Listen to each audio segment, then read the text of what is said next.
Welcome, and thank you for joining us here at Lincoln Hall. I want to thank Kildine for accommodating us in this space.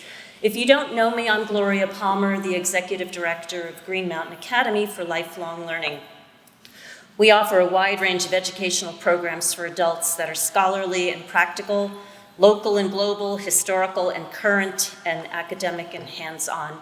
And tonight's program could not be more timely. And so it is my honor to introduce our guest, Peter Galbraith, an American author, academic, commentator, politician, policy advisor, and former diplomat.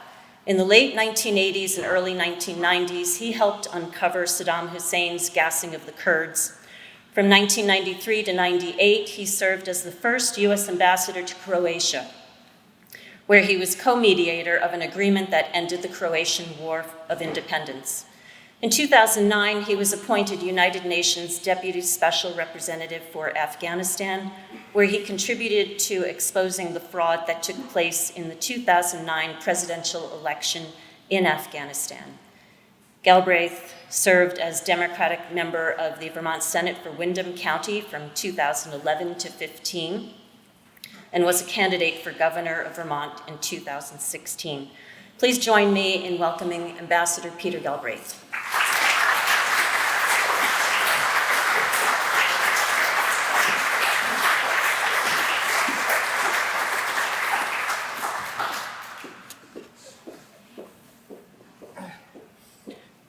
Thank you, Gloria, for that very nice introduction. I will say that the attendance at a discussion of Iran in Vermont is far greater than people who turn out for any event if you happen to be in politics, as I rather briefly was. I perhaps should have run on Iran rather than healthcare and protecting the environment and so on. But anyhow, so I want to give a framework for thinking about where we are, because this war, it's a little hard to explain, and certainly hard to see where it's going to go. So one of the things to do before you undertake any military action, in fact, any significant national security action, there are a couple of questions you need to ask. Well, the first question is, will it work? And you want to do this before you ask the question, is it legal? Is it justified, or is it moral? Because frankly, if it isn't going to work, you don't have to answer any of these subsequent questions. You don't need to get into a debate about legality. Ambassador Shattuck's here, who's the Secretary of Human Rights. We don't need to discuss that if it isn't going to work. And of course, what's the definition of work is, can it achieve US objectives? And then the second question you have to ask is, are the objectives worth the cost? You know, this is also a critical question. And I think if you look at the Iraq War, the 2003 Iraq War, you could say, will it work? Can the U.S. achieve its objectives? What were the objectives? One of them was making sure that Saddam Hussein didn't have weapons of mass destruction. Check. Of course, he didn't have any, but we succeeded in that sense. Second, certainly, although this was not so publicly stated, one of the ambitions was to create a democratic Iraq. Actually, to a very significant degree, that was achieved. It didn't keep Iraq together, but Iraq has regular elections, and the various people of Iraq, that is to say the Kurds, who've never wanted to be part of Iraq, have voted, and they've created their own de facto independent state. The Shia, who have been allied to Iran, have been running the country, and they ended up, they're the majority after decades of repression. So you could say, in terms of many of the Iraqi people, or the majority, that the result was good. The question is, was this result worth the cost to the United States, which has, all things considered, exceeded $5 trillion. And of course, what is the cost? Obviously, it's lives. In terms of US national security, we talk about American lives, but we cannot just talk about American lives. Money, and I mentioned that the cost of the Iraq War, all told, exceeded $5 trillion. Reputational damage. Again, the Iraq War did do significant reputational damage to the United States, and damage to alliances. A couple of other points I would say is that wars rarely turn out as their architects intend. In short, they always have unintended consequences. And we're going to discuss one of the biggest unintended consequences of the current war. And that's because I taught at the National War College for a couple of years, and we have many sayings there. One of them is, hope is not a strategy, but another one that these are colonels and captains who are going to most of them are going to become admirals or generals. You know, one of the things we always say is the enemy always gets a vote on any operation. So you can have your plans, even if everything goes according to plan, it may not turn out as you intend, but then there is the fact that the enemy gets a vote. And a final point I would make, it really helps to know something about the country you are attacking or invading. And again, discussing the Iraq War, the Bush people went in thinking it was a country inhabited by people called Iraqis, when in fact it was a country inhabited by Kurds who didn't want to be Iraqi at all, by Shia who had been repressed for 80 years and felt it was their turn to run the country, and by Sunnis who had been running the country. Both of them thought of themselves as Iraqi, but they had no shared vision of what it is, and many other complications.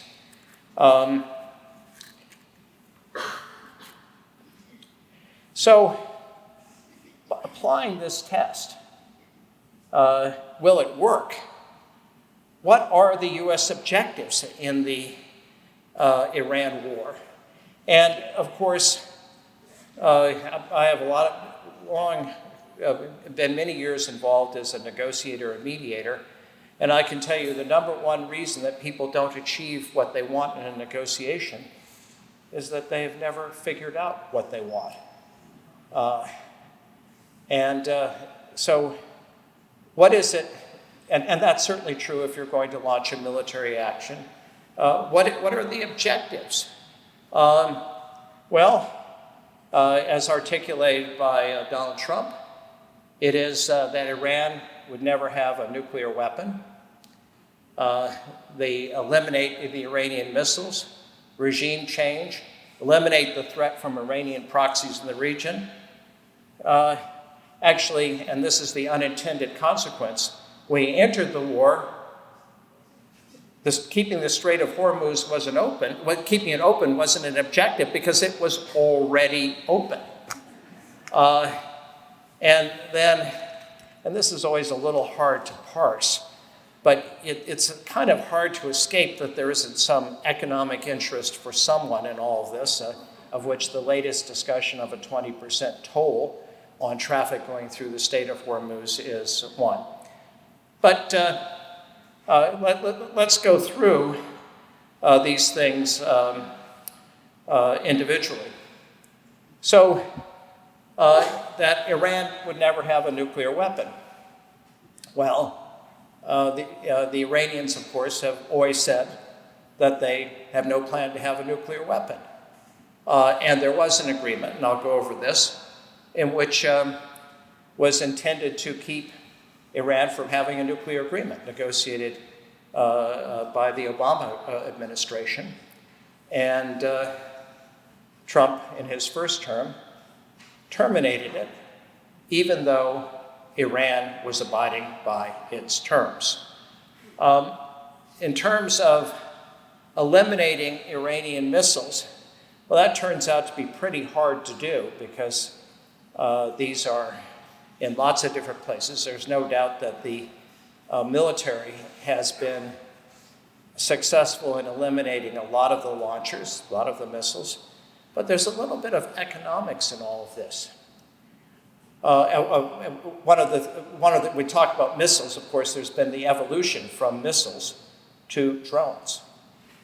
And when you talk about the missiles and you talk about the drones, you're talking about maybe using a $4 million Patriot missile to shoot down a $35,000 Iranian drone.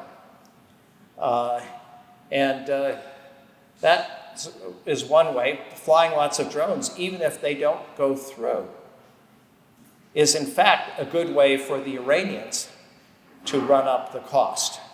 And there's certainly no indication that they've run out of $35,000 drones.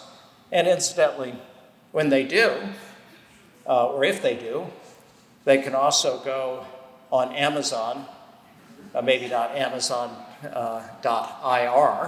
but Amazon.com, Amazon.iq in Iraq, and simply order more commercial drones for a few hundred, and those can be pretty effective weapons, as the Ukrainians have discovered. And then there was the claim of regime change. On the day that February 28th, when Donald Trump launched the war, he announced that this was a great opportunity for the Iranian people. He had also previously declared, when the Iranian government or regime, if we like them, they're the government, if we don't like them, they're the regime, had cracked down on protesters and killed a lot of people. He had said help is on its way. But in terms of regime change, he's actually declared it already happened. And that's because the Ayatollah Ali Khamenei, who was 84 years old, was killed, and he's been, who incidentally, consistently, repeatedly said that nuclear weapons were un-Islamic. Now, you don't always have to believe somebody, but I can tell you that when somebody says that they are not going to do something, it's a lot easier to get them not to do it than when they say they are going to do something. I mean, that may not be their intent, but it's a lot easier to hold somebody something they say they're not going to do than to get them to change their mind about something they say they're going to do. Anyhow, the regime change seems to have been replacing the Ali Khamenei with his son, who is said, we don't know a lot about him, to be much more of a hardliner and much more open to the idea of nuclear weapons. Eliminating the threat from Iranian proxies. This is an interesting one, and I'll come back to it. What we're talking about here are various organizations that have depended on Iran for support. It's Hezbollah, the leading Shia political and military party in Lebanon. Shia are the largest of Lebanon's communities. The Iraqi militia associated with the political parties that are now running Baghdad. The Houthis in Yemen, who have attacked shipping on the Red Sea. There are other proxies in different places. Obviously, another of the proxies was the Assad regime in Syria, or an ally. And here, Iran has been weakened by the loss of its proxies, but not necessarily anything to do with American military action or the American-Israeli military action. In Syria, it was the collapse of the Assad regime, which was by far Iran's longest-lasting ally. In Lebanon, Hezbollah has been hurt by the collapse of the Syrian regime, which had provided the route for Iran to assist Hezbollah. It's been certainly weakened by Israeli action, some of it in the current war and some of it before the current war in connection with the Gaza war. Now, in terms of keeping the Strait of Hormuz open, and I'll share with you a pet peeve, I really have some suspicion of all these experts who refer to the Straits of Hormuz, because there isn't. It's the strait, singular. So when you hear somebody talking about the Straits of Hormuz, I think you can think they really don't know what they're talking about. Obviously, before the war, it was open. And 20% of the world's oil went through the Strait of Hormuz. Now a tiny fraction of it goes through. And it's it's not clear that at the end of all this, the Strait of Hormuz is in fact going to be open. It's certainly a big question as to why we should have undertaken all this effort to open something that was already open. And I'll leave aside the business opportunities. Now, so again, those are the objectives. So the question is, are they achievable? Will it work? Well, if your goal is for Iran not to have a nuclear weapon and there was already an agreement that was working for Iran not to have a nuclear weapon and then you break it, well, maybe military action to go back to where you were might in some ways make sense. It appears that the U.S., it won't work in terms of eliminating the threat from Iranian missiles and drones. Regime change hasn't happened. There's certainly no strategy to cause that to happen. Declaring victory because somebody worse than his father has taken office is not a success. We discussed the Strait of Hormuz and the proxies. Okay, so those are the objectives. What is the cost? It's really hard to get reliable statistics. And I'll say that some other think tanks, CSIS, comes up with figures that are about half of this or 2/3 of this. But the reason I use these figures is because they tend to dismiss the costs of mobilization, administration, combat. On the grounds they're already budgeted, but to me, those are costs of the war. But you can debate this, but whatever it is, the cost of the war is very substantial. Obviously, the used missiles, interceptors, bombs, these are things that presumably have to be replaced, damaged or destroyed military assets, and then various costs to non-military agencies, State Department, CIA, and others. But that's the cost to the United States government, which of course is borne by the American people. But then there's the cost to the American people themselves. The war has cost, some recent studies suggest it's about $1,100 per household, not per capita, per household. Again, for a lot of households. And incidentally, if you look at what these figures cost, these are not figures that are related to income. When we talk about the $103 billion, yes, arguably, if we had a tax system that taxed those most capable of paying, and we have something of that system, although obviously it's been changing in favor of more wealth, or allowing the wealthy to keep more of their income. But still, the military costs are paid by taxpayers, and people with higher income tend to pay more taxes. These costs, the economic costs, fall pretty evenly. In other words, wealthy people don't necessarily drive more than working people. In fact, they may drive less.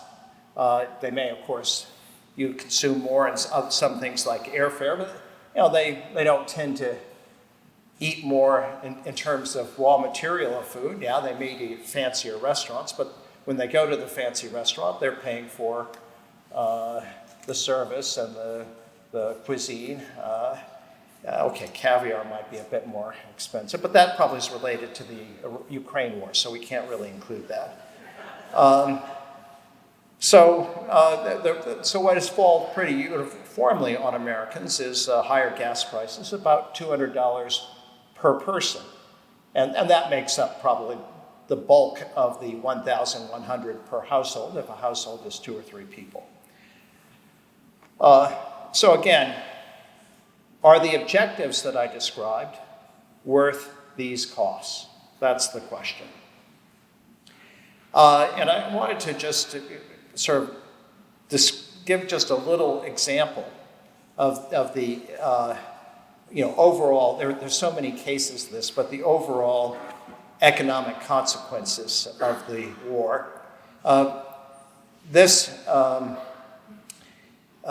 is the maps, is airline routes through the Middle East the day after the war was started versus what they had been a year before.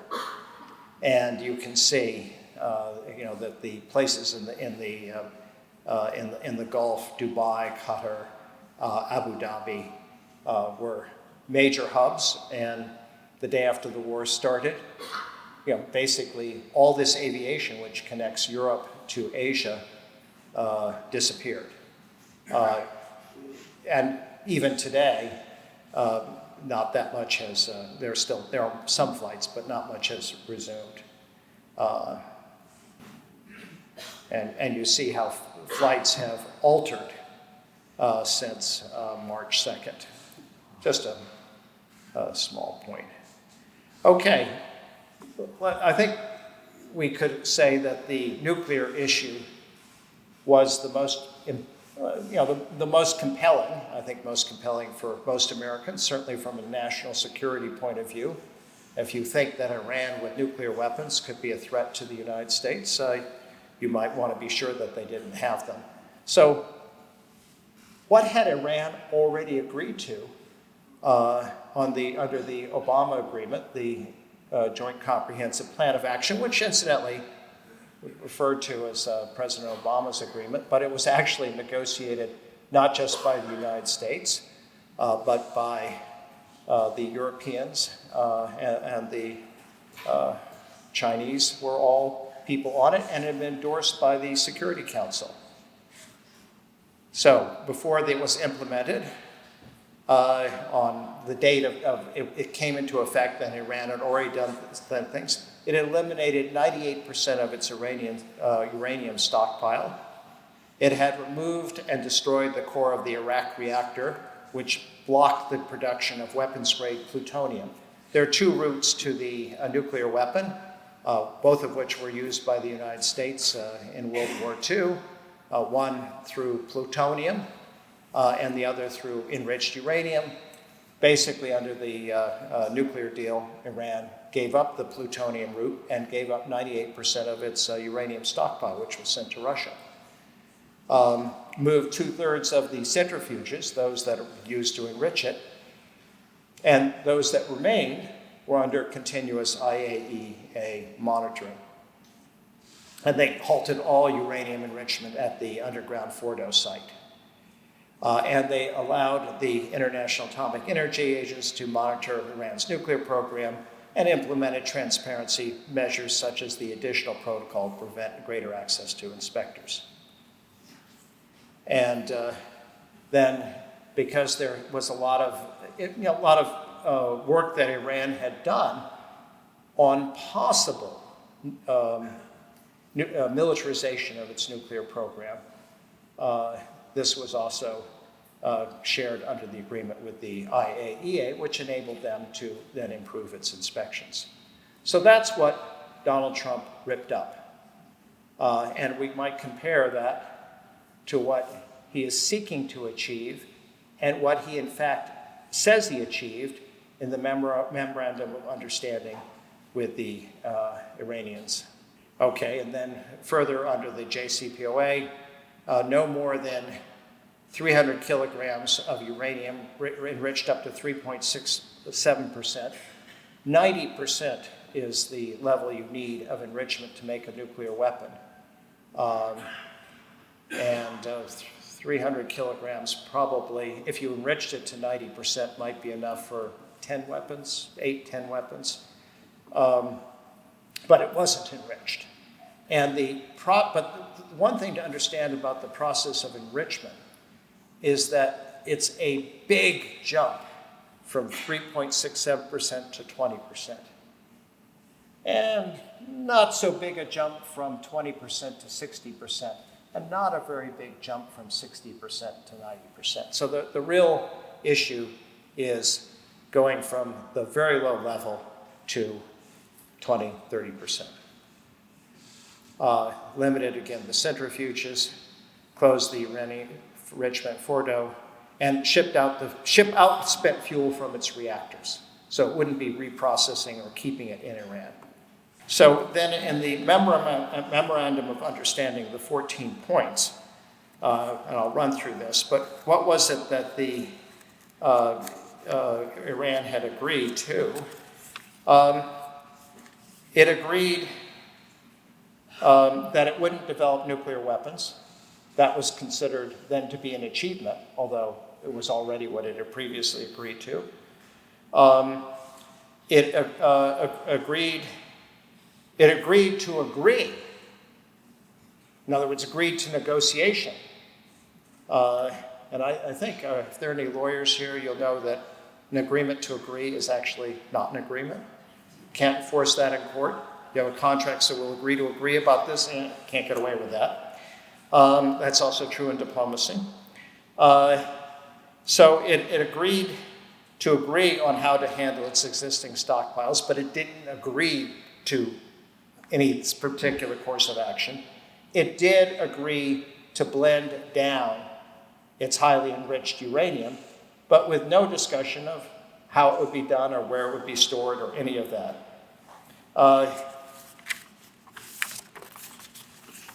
So let us go to the Strait of Hormuz. It's shallow and narrow, and it is divided between Iran and Oman. Oman being a country with two different parts.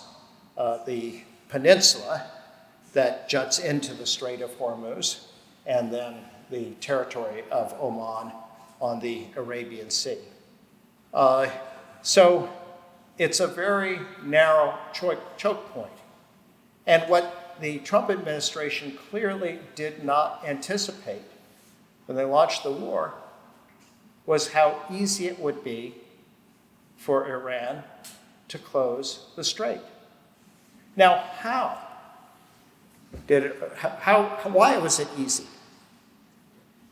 Actually, Iran didn't need to fire a single missile to close the strait. Because what's going through the strait?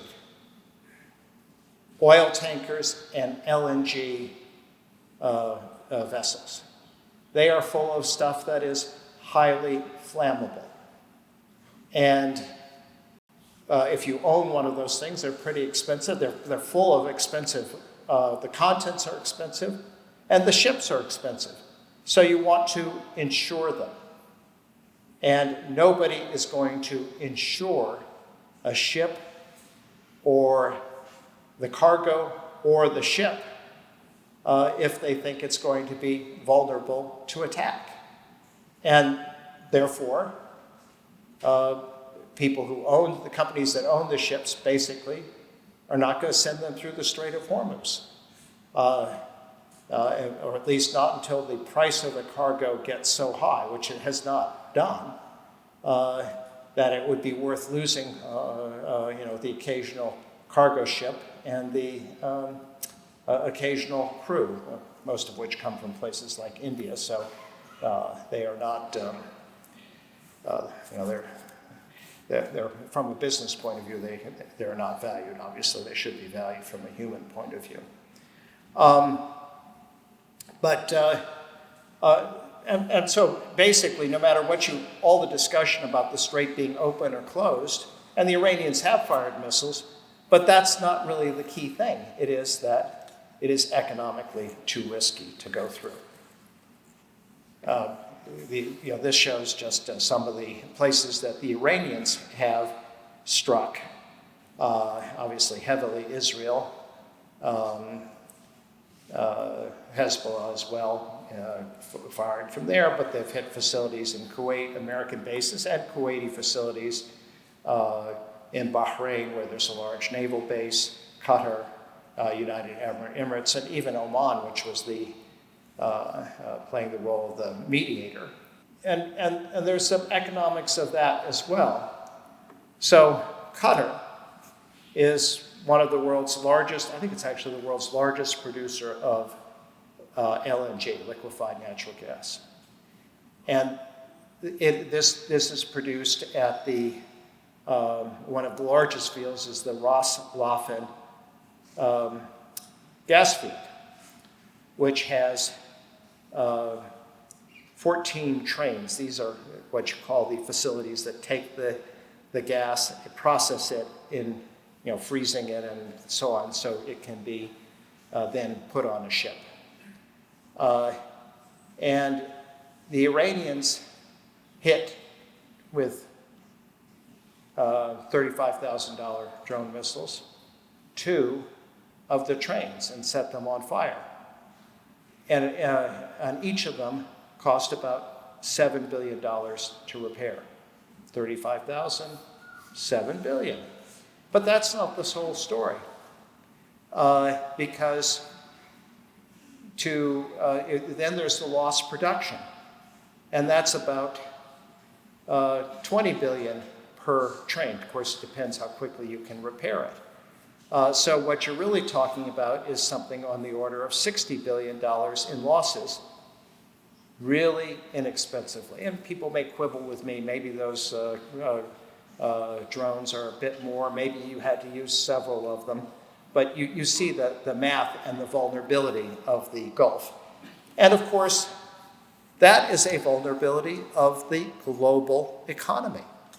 And the Iranians had actually thought about all this before the war began. This was their strategy.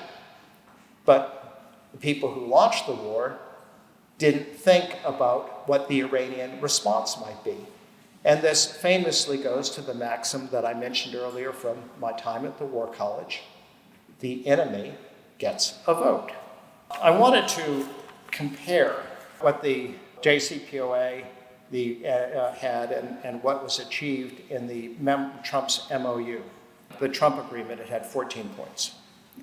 There'd be a ceasefire, which would include Lebanon, Israel, and Lebanon. And the Iranians say that the ceasefire was broken because of Israeli attacks on Lebanon, but of course, Israel, it was not part of it. Mutual non-interference in the internal affairs of the U.S. and Iran, and not respecting the sovereignty of the country. A 60-day period, now half over, to negotiate a permanent agreement, an end of the U.S. naval blockade, safe toll-free passage through the Strait of Hormuz for 60 days. But maybe after 60 days, it would no longer be toll-free. That was the subject of negotiation. Again, an issue that was not there before February 28th. $300 billion in reconstruction costs. The U.S. said it wouldn't provide it, but it would raise the money for Iran, $300 billion for Iran. And in fact, I think there were commitments for about half of it before things broke down over the last couple of weeks. Termination of all sanctions on Iran, UN sanctions, U.S. primary sanctions, and U.S. secondary sanctions. And it's important to understand what primary and secondary sanctions are. Primary sanctions say you can't buy Iranian carpets, oil, or pistachios. Secondary sanctions say if you're a European or Asian country and you're doing these things, then you will be the companies doing it will be subject to U.S. sanctions. any banks doing it will be subject to U.S. sanctions. And it's really the secondary sanctions that have paralyzed the Iranian economy.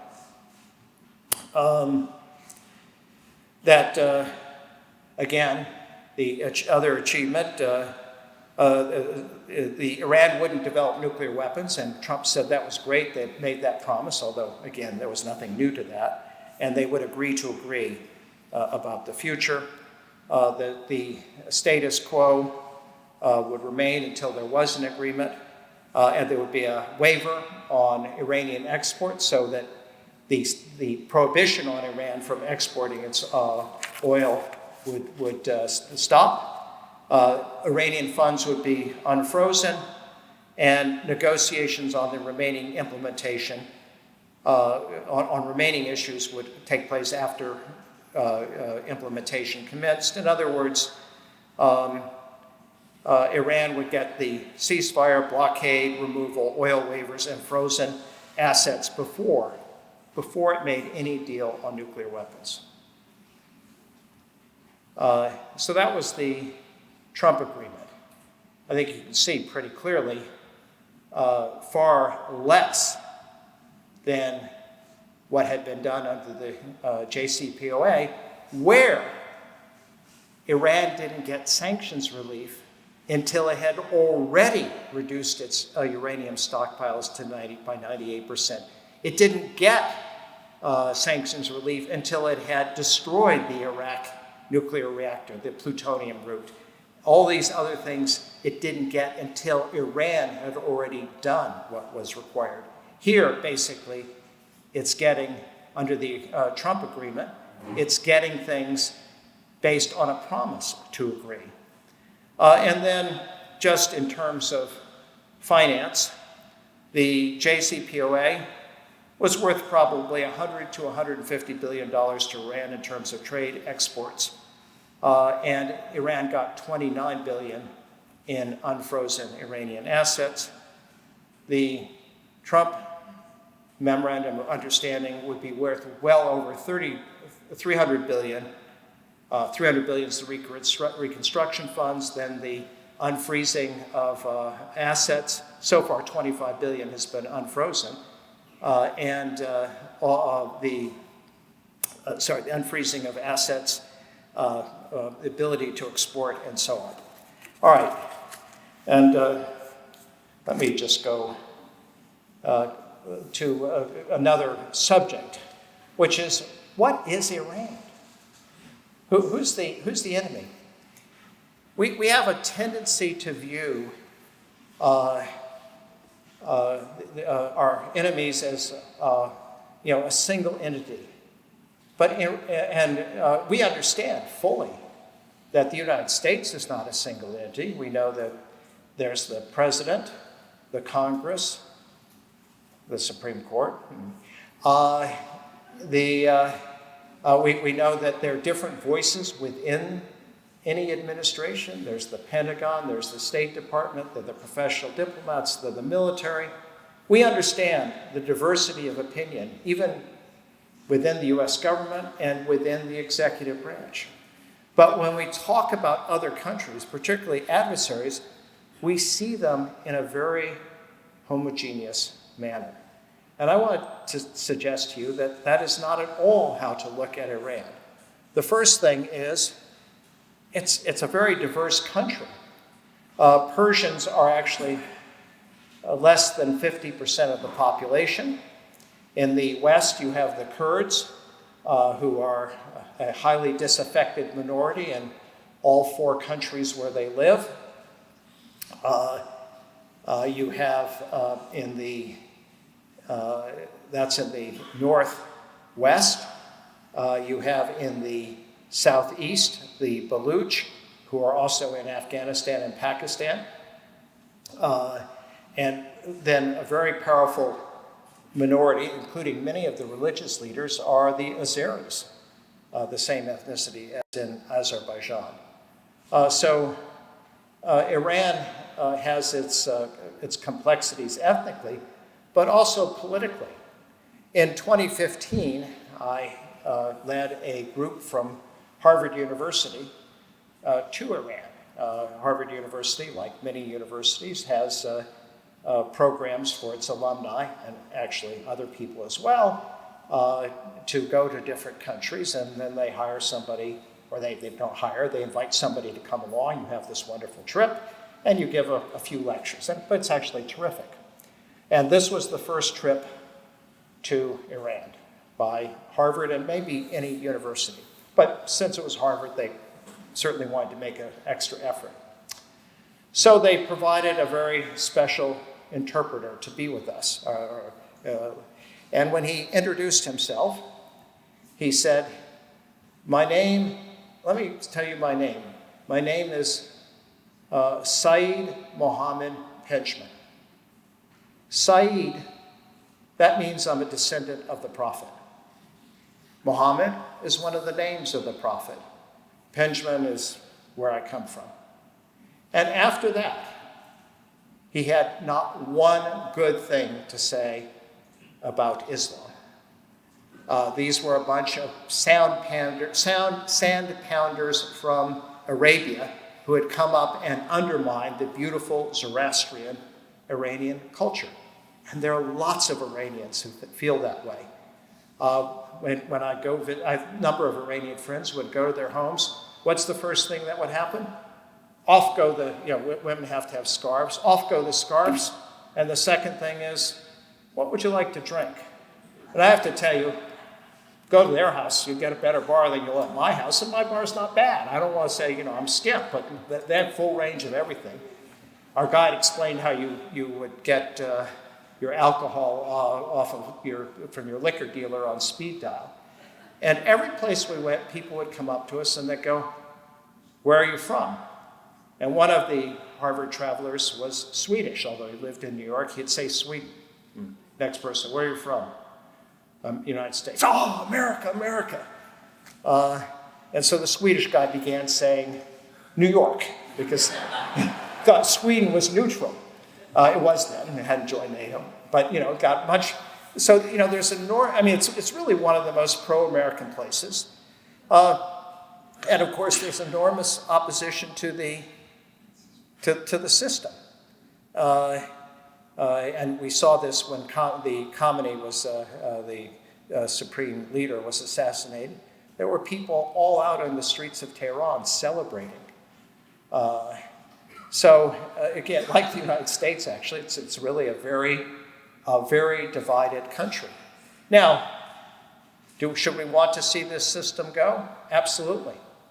And I'm pretty convinced it will go, because almost nobody believes in it. And when you have a system where people don't believe in it, sooner or later it's going to go. This is the same story with communism. Now, it took a long time. But after the invasion of Czechoslovakia in 1968, basically nobody believed in communism as the inevitable future. It took 21 years. When the belief goes, the system goes. However, the question is, are these kinds of policies going to accelerate the collapse of the regime or enable it to stay? Let me just move on and sort of describe because this talk is advertised as also being about the greater Middle East.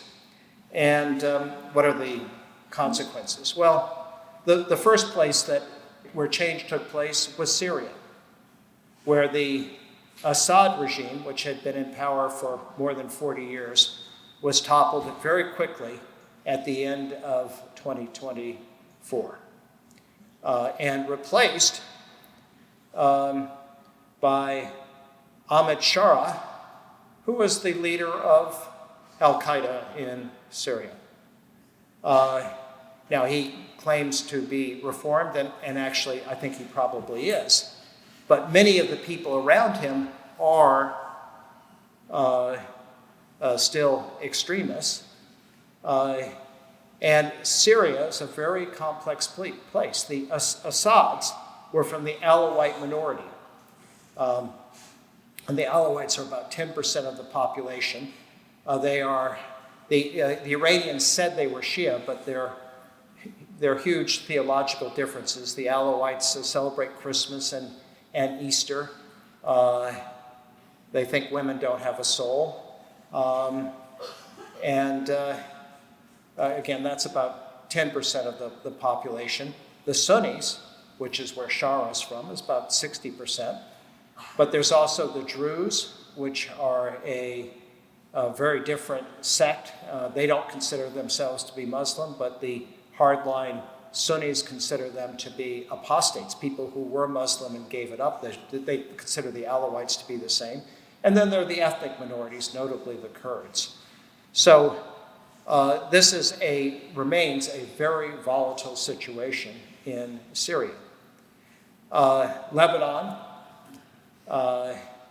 has been basically chaotic since the civil war of the 1970s, divided among a ever-diminishing Christian population, a Sunni population, and a Shia population. They have a power-sharing system there, in which the Shia get the Sunnis, the Christians get the presidency, the Sunnis the prime minister, and the Shia, the least important of the three jobs, but they're the largest group, the speaker of the parliament.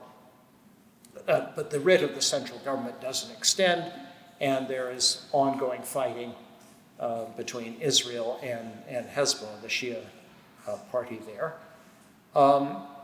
Iraq, again, in some ways is more successful, although the Kurds continue to want to have independence. They voted 9 years ago in a referendum, 97% for independence, and so there's immense conflict between Baghdad and Erbil, the capital of Kurdistan.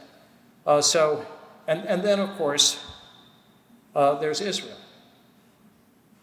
And if we want to then say who is emerged as a winner and who's a loser in this war, and that I think I'll conclude with this.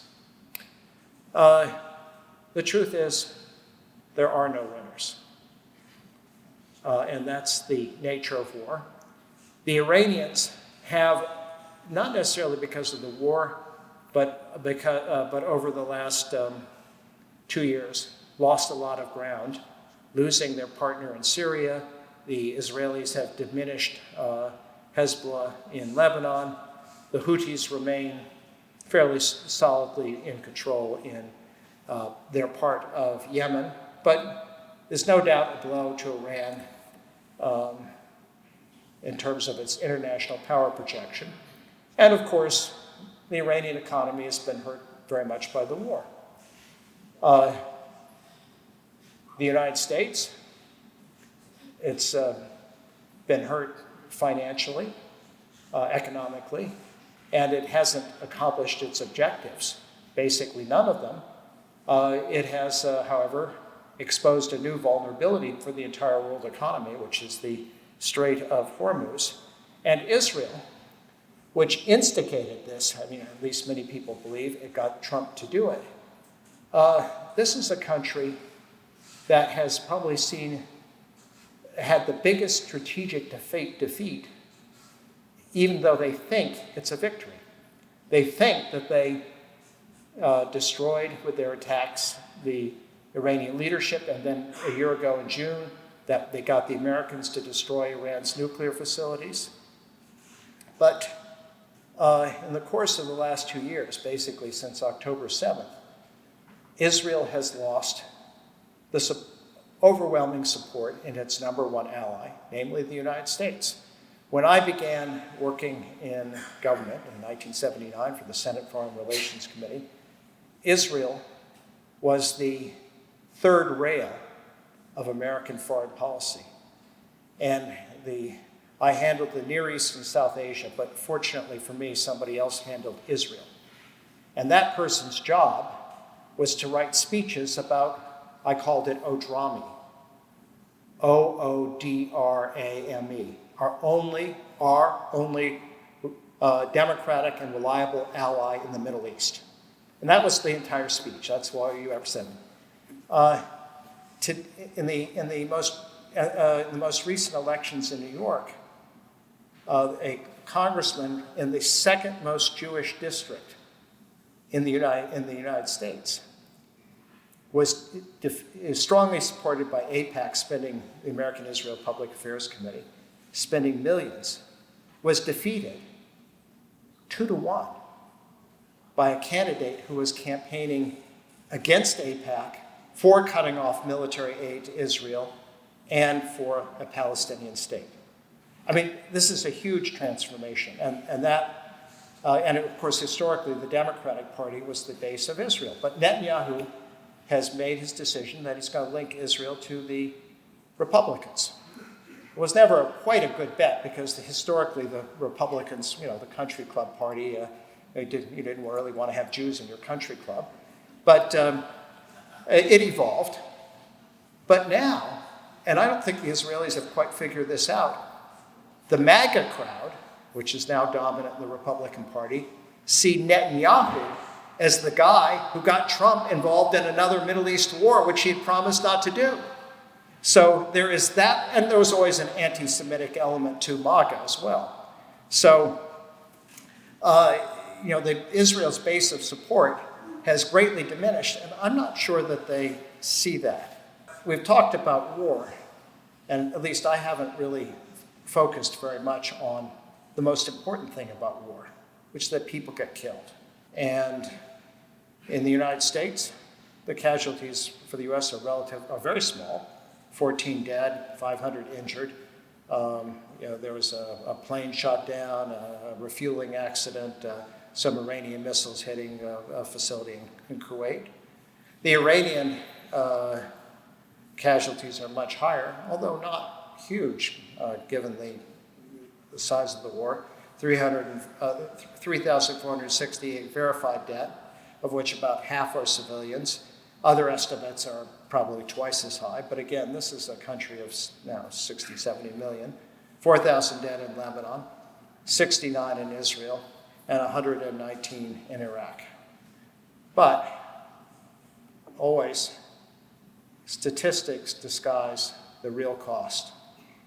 And this is a satellite photograph from Minab in southern Iran. On February 28th, U.S. missiles struck a school there, killing 168 people.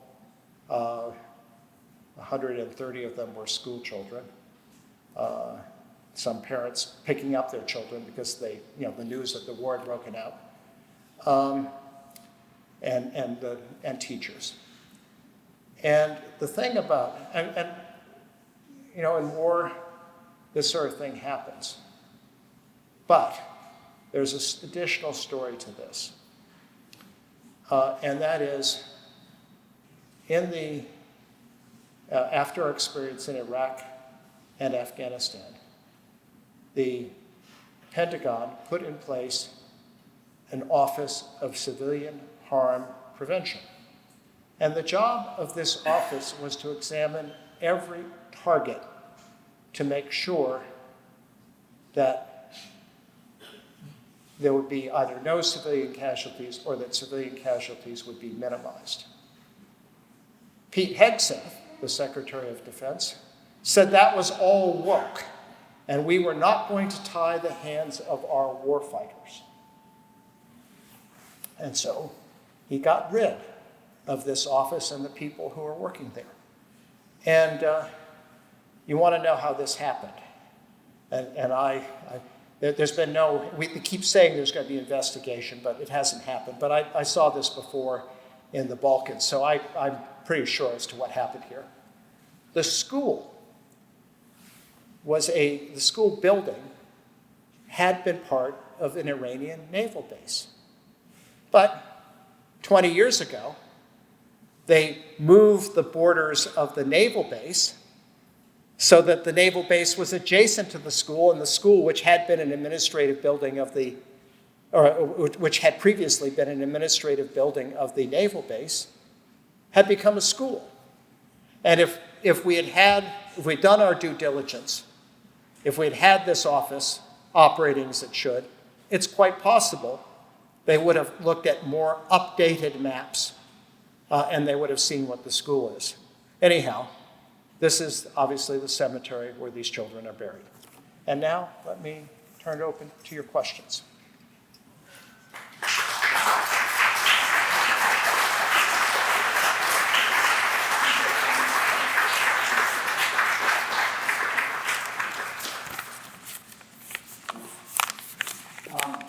Thank you very much, Ambassador.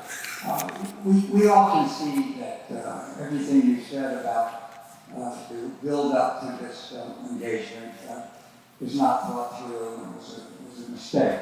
But the question now is, how do we get out of it? What solutions do you have to propose that will get this mess cleared up and remedied in a way that it doesn't further damage all of the things that you have been saying? That's really the question now. Thank you, and that's a hugely important question, and it inspires me to add one other point to the damage that this has done. I mentioned the reputational damage.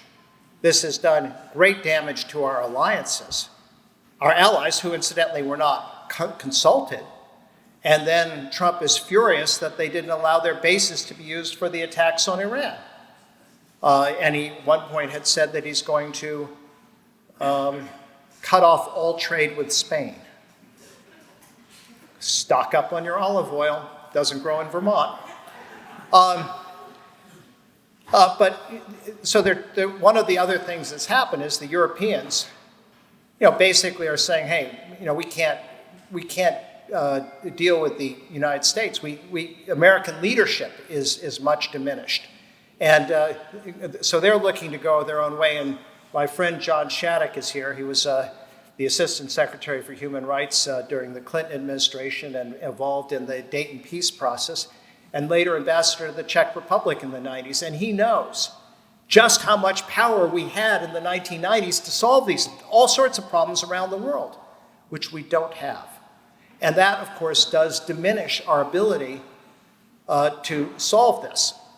Now, of course, there are things that we can do, but will we do them? Will Trump change course? He changes course often, but in a constructive way. And can the Europeans, either in conjunction with the US or more likely independently, play a larger role? Because Europe has more populace than the United States and has an economy of a comparable size. So in terms of what can be done, the number one thing is to stop the fighting. It's not as if we're hitting high-value targets. It's not as if we are actually going to make it possible for ships to transit the Strait of Hormuz for the reasons I described. Whether we're saying we're going to escort the tankers or not, unless the taxpayers are going to pick up the insurance costs, they're still not going to go. Do we want to be the insurer of last resort for Lloyd's? Well, okay. So we're not gaining any advantage by continuing the hostilities. And then, try for a process of negotiation.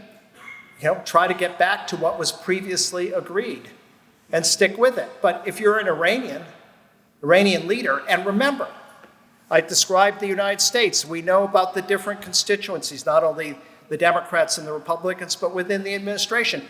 Well, there's brand new leadership in Iran. In fact, in terms of the Mujtaba Khamenei, the new supreme leader, he hasn't really been seen. We don't know what his physical condition is. But there's the president, Pezeshkian, who's clearly a reformer, would like to have a change, but they're the IRGC, the Iranian Revolutionary Guard Corps. Again, they're probably not monolithic either.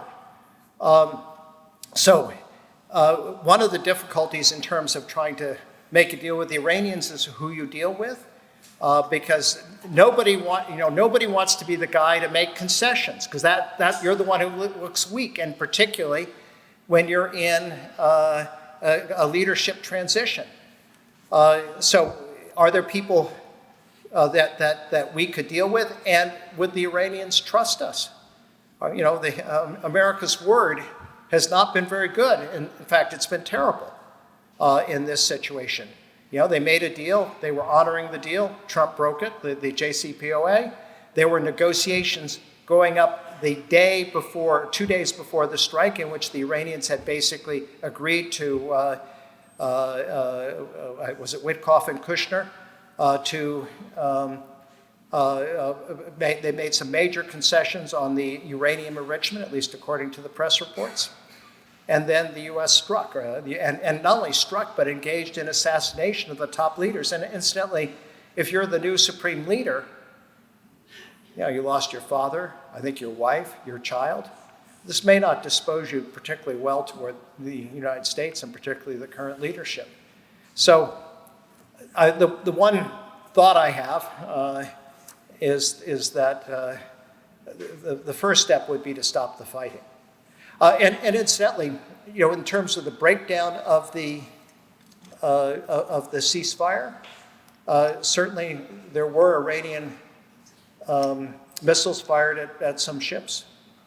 But was that a decision from the top leadership or people who wanted to sabotage the agreement? We don't know, or at least I don't know. Please, here.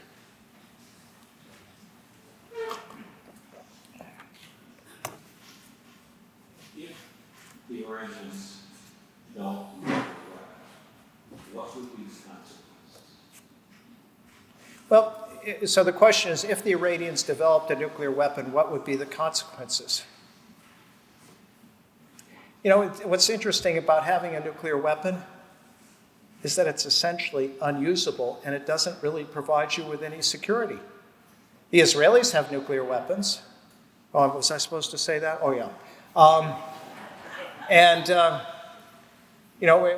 They can't use them. We have nuclear weapons. We can't use them. Look at the Russia-Ukraine war.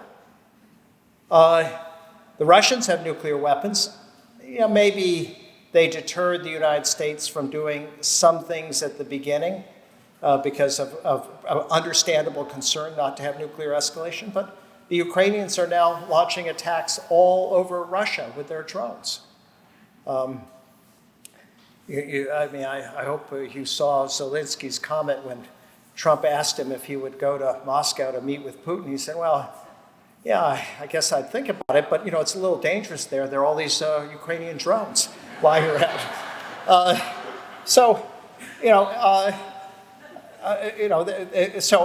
Do I think that Iran would use a nuclear weapon? Again, they're not crazy. It's a pretty diverse and complicated country, and look at just one other thing about Iran. Did you see the story about Ahmadinejad? Anybody? This is totally amazing. So Ahmadinejad was the president of Iran that the Israelis and the United States most hated. He was the one that denied the Holocaust had taken place. He was the one that called for the elimination of the state of Israel at the United Nations. And what happened? There's been a Mossad operation. According to the New York Times, they invited Ahmadinejad to Hungary. John, I don't think it was at the Central European University that you were president of, but a different institution. And there they met with the head of Mossad, I guess, and promised him support. There were several meetings, and then on day one of the war, they attacked his guardhouse. Everybody thought it was an effort to assassinate Ahmadinejad, and then there was great discussion about whether he was a legitimate target. No, it wasn't about that at all. It was because he was under kind of house arrest, attacking his guards, and then sending a car to take him someplace in Iran, the thought that he could become the president.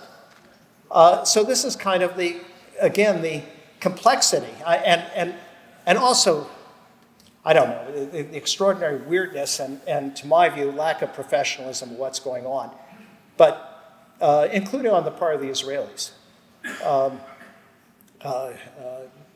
I don't think Iran would, first, I don't think it's going to get a nuclear weapon anytime soon. I don't think it would use it. It would be suicidal. And essentially, they're unusable. The only thing the nuclear weapon is doing for Iran, it's making it a target of attack.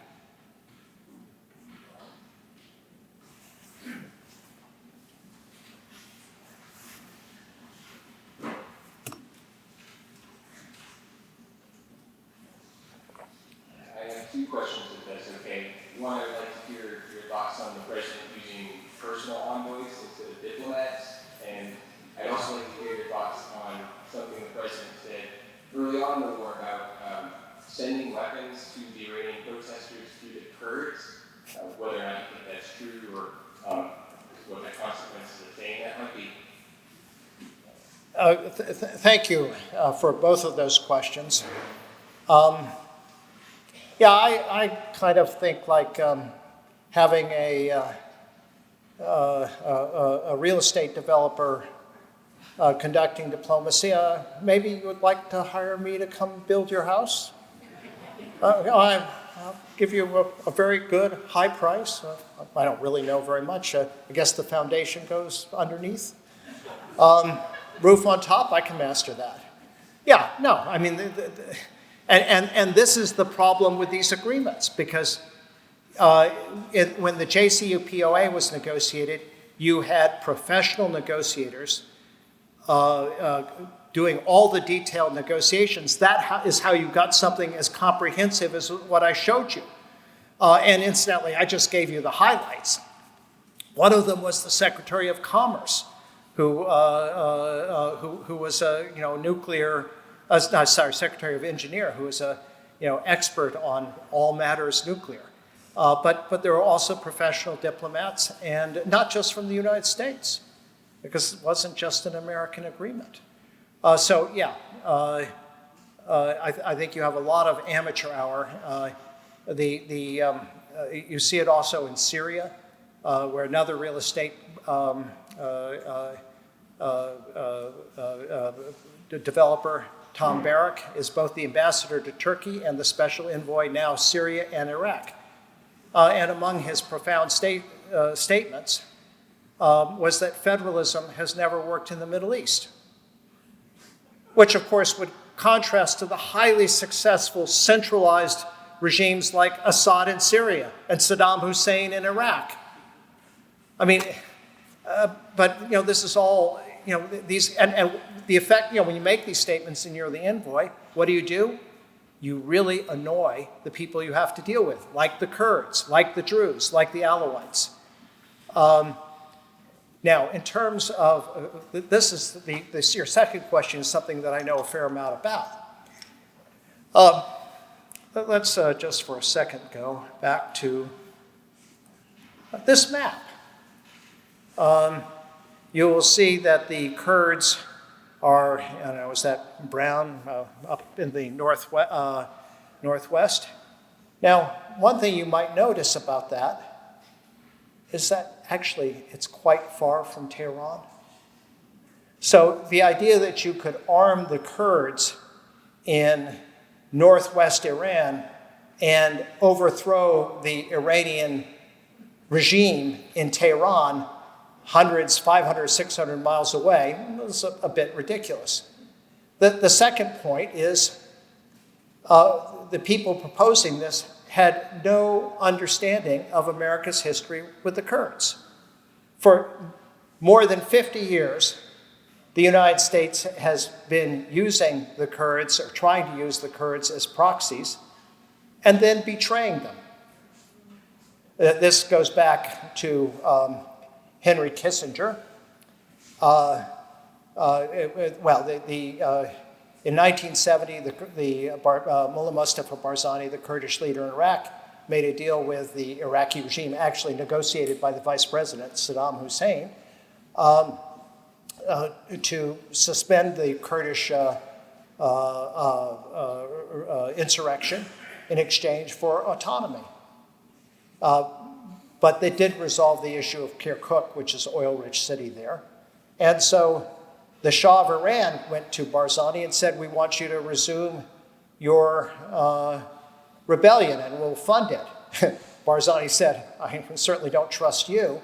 And so Barzani got Kissinger involved, and Barzani said, well, if the Americans are involved, we can trust them. And so he resumed the uprising. Then in 1974, March of 1975, the Shah met with Saddam Hussein in Algiers. They made an agreement in which the Shah got what he wanted on the border, notably that the Shatt al-Arab, the waterway leading to the Persian Gulf, the border would be at the midpoint, not at on the Iranian shore, and some other adjustments. And in return, he cut off support for the Kurds. And Barzani was shocked, thought the Americans would stand by, and Henry Kissinger's response, not to him, but as he told Congress, covert action is not missionary work. Then, in 1991, George Bush Sr. called for the Kurds to rise up against Saddam Hussein. They did, and did nothing when they were crushed. And Trump is a three-time betrayer of the Kurds. In 2017, when the Kurds had the referendum on independence, he allowed Qasem Soleimani, who he later assassinated, to use and Abu Mahdi Muhandis, a Iraqi Shia leader, get this, who had been convicted and sentenced to death in absentia in Kuwait for doing what? Blowing up the American embassy in December of '83. He allowed the two of them to use American Abrams tanks to attack the Kurds and take back the city of Kirkuk. Then in 2019, after the Syrian Kurds had defeated the Islamic State, he gave, months after they'd been our boots on the ground, he gave a green light for Erdogan to attack them. And then in 2026, he again made Shara, the former guy from Al-Qaeda with ISIS people, the people had been fighting, gave them a green light to attack the Kurds. So when this came up, and I was in touch with the Kurdish leaders, they're saying, like, you do remember what happens. And indeed, they did remember, and they refused to go along. After all, they live next door to Iran, and they know, they have their history, and they know their particular history that Donald Trump's not a reliable partner. A long answer, but you got a subject that all the details of that one I know, and so please, we have a couple of ladies here. On the left, at least on that side, or right. And then in the back. Is the reinstitution of financial sanctions, perhaps upping those sanctions, if there's room for that, a viable alternative to getting this out of this mess, or is it too late? No, I don't think it will work. What is it that we are trying to achieve? If it's to get back to the memorandum of understanding and a promise to agree in the future, you don't need to reimpose the sanctions. We probably could get there pretty quickly, but then what? I think that the only hope is to have an engaged process of negotiation, probably with a lot of the burden carried by people who the Iranians consider for very good reason to be more reliable. It's time for the Europeans to step up. But under these circumstances, first, there aren't any additional sanctions the U.S. can impose. And what you think the Spanish are going to say, great, after you've cut off trade, we're going to just do what you'd like on Iran? No, I don't think so. And incidentally, it's the European Union. He didn't even seem to understand you can't cut off trade with Spain because it's like we'd be cutting off trade to Vermont.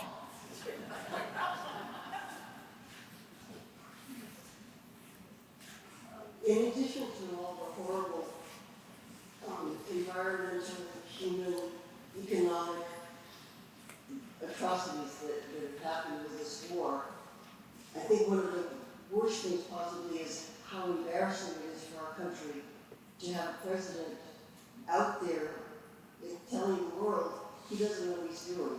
He keeps changing his objectives.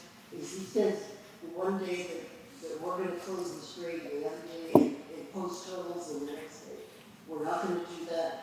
So my question is, how much more of that is it going to take before the Republicans in Congress do something about the war powers? The issue is not the War Powers Act. I worked for the Foreign Relations Committee for 14 years. Constantly we were engaged on the War Powers Act. Basically, the War Powers Act, which was passed in 1973, requires that the president has a certain leeway for 60 days to use force, and then he needs to terminate the military action. But, you know, this has basically never been enforced. And, I'm sorry to say it's fundamentally a dead letter. It's also not the actual issue. Yeah, I'm just wondering, what can they do then? At least go to the White House and explain that he's lost all the support or enough support. I know it's me. Well, look, I think there's a larger systemic problem here. You clearly have, and I'm sorry because I'm 75 and I can see that there are a number of us here of a certain age. This is a guy in with serious cognitive impairment. And you can see it repeatedly. Who in the middle of the night texts the Prime Minister of Norway to say, because Norway didn't give me the Nobel Peace Prize, I'm going to attack Denmark? And which he did. And it goes on. I mean, you all know this. We can follow it. And guess what? The Republicans in Congress all know it too. But we all know. Remember the story of the Emperor's New Clothes. The suit, Your Majesty, is gorgeous. Oh, you're so brilliant. Lindsey Graham was a master of this. I have friends who know him or knew him and liked him. He was a total cynic. He didn't believe any of it. And that's one reason they liked him. I didn't mean that as a negative. But this is the behavior of the Republicans. They see it and they know it. The Europeans see it. And they keep thinking that they have to act as if this is normal. They need to recognize that this is not normal. But the other problem is this episode, not just the war, reveals the extraordinary weakness of American institutions. The Congress is unwilling to act as a check, and frankly, if the Democrats take both the House and the Senate, I don't think it'll make any difference. Because Trump will ignore it and then nothing will happen. The judiciary, as an ambassador, and I know John would have done the same thing, we talked about the basic elements of freedom, like an independent, nonpartisan judiciary, accepting the results of election, not using the judicial process against your political enemies. But that's all going on, so there's no check there. And then beyond that, the weakness of so many other American institutions. Many of you in this audience are old enough to remember the role of CBS and Walter Cronkite and 60 Minutes in the Vietnam War, the Washington Post and Watergate. And now these institutions are owned by oligarchs. So it's a much larger problem than just Trump. And certainly I don't think talking about things like the War Powers Act, which I believed in and I wish applied, it just isn't going to make a difference. It's a long answer, but dismay about our current situation. When you discussed the JCPOA, you did not mention the sunset provisions. Do you think the U.S. should accept similar sunset provisions in the new agreement? Yeah, as you point out, a number of the provisions in the JCPOA sunsetted, not all of them. But it's one thing in diplomacy, in negotiations, if you can put a problem off, the situation changes. And had we stayed with that agreement, with new generations of leaders in Iran, with public opposition to the regime, we might have had a very different Iran. Just as, the Cold War. I mean, I went through it, it seemed like it was like that forever. And then all of a sudden it was over in a different situation. So the sunset was not unreasonable. But the other thing about the agreement itself, Iran is a member of the Nuclear Non-Proliferation Treaty. That does involve inspections. It would have been part of the additional protocol. There were other parts of the JCPOA that did not sunset. And when you came up to the sunset period, if there was something more that you needed to do, you can negotiate it then. In a negotiation, you don't always get everything in the first bite. But if you can leave future bites to be negotiated, that would work. Now, if there's a new agreement, I think the Iranians don't actually think they lost. They think they discovered something much better than a nuclear weapon, because, again, that's unusable. The ability to control the Strait of Hormuz, to hold for ransom, or maybe not for ransom, but have your hands around the neck of the world economy and the American economy. They're going to feel that they're in a pretty good position. The other thing about this is, if you're a leader, you don't want to make concessions. Basically, this enriched uranium is worthless to Iran. It's an invitation to attack. But now imagine yourself as a figure, the Speaker of the Parliament, their lead negotiator. Do you want to be the guy who made the concession to give up something? It's tough. Are you going to explain, well, they forced us to give up what we have said is our inalienable right to nuclear energy and to nuclear technology, even though it's worthless?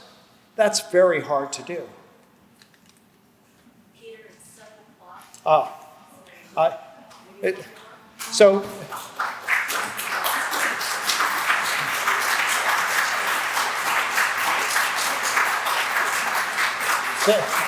Thank you so much. I was really just getting warmed up. I told her that I'd be kind of like Bill Clinton, maybe not entirely Fidel Castro, but anyhow, thank you, lovely audience, lovely place.